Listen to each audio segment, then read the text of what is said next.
Hi. നമ്മുടെ എല്ലാവരുടെയും കൂടെ ഉണ്ടാവില്ലേ ഒരുപാട് പൈസ ഒന്നും അധികം സ്പെൻഡ് ചെയ്യാണ്ട് ഡ്രസ്സും ഭക്ഷണത്തിനൊന്നും ഒരുപാട് പൈസ സ്പെൻഡ് ചെയ്യാണ്ട് പിശുക്കി ജീവിക്കുന്ന ഒരു ഫ്രണ്ട് നമ്മുടെ എല്ലാവരുടെ കൂട്ടത്തിലുണ്ടാവും. അപ്പം നമ്മുടെ കണ്ണിലെ ആൾ വെറും പിശുക്കനാണ്. ഓക്കെ, പൈസ ഇങ്ങനെ കൂട്ടി വെച്ച് നമ്മളിങ്ങനെ കളിയാക്കും, എന്തിനാണെങ്കിൽ പൈസ കൂട്ടി വെക്കണേന്നൊക്കെ ചോദിച്ചു. പക്ഷെ ശരിക്കും നമ്മുടെ ലൈഫിൽ എടുത്തു നോക്കി കഴിഞ്ഞ് കഴിഞ്ഞാൽ ഓരോ ആളുകൾക്കും അവരുടെ ജീവിതത്തിൽ ഓരോ ശരികളും തെറ്റുകളും ഉണ്ടെന്നാണ്.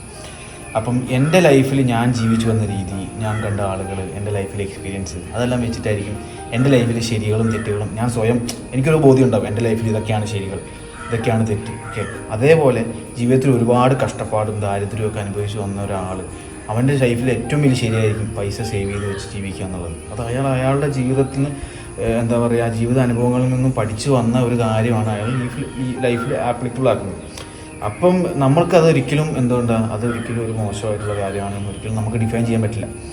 എല്ലാ ആളുകൾക്കും അവരുടേതായ ശരികളുണ്ടാകും. ഇപ്പം നമുക്ക് ശരിയെന്ന് തോന്നുന്ന കാര്യം നമ്മൾ ചെയ്യുള്ളൂ. അത് നമ്മൾ എപ്പോഴും അങ്ങനെ ചെയ്യാവുള്ളൂ. നമ്മളതിലൊരിക്കലും ഒരു കുറവും കാണരുത്. നമ്മൾ നമ്മുടെ ശരി അനുസരിച്ച് ജീവിക്കുന്ന പോലെ അവരവരുടെ ശരി അനുസരിച്ച് ജീവിച്ചോട്ടെ.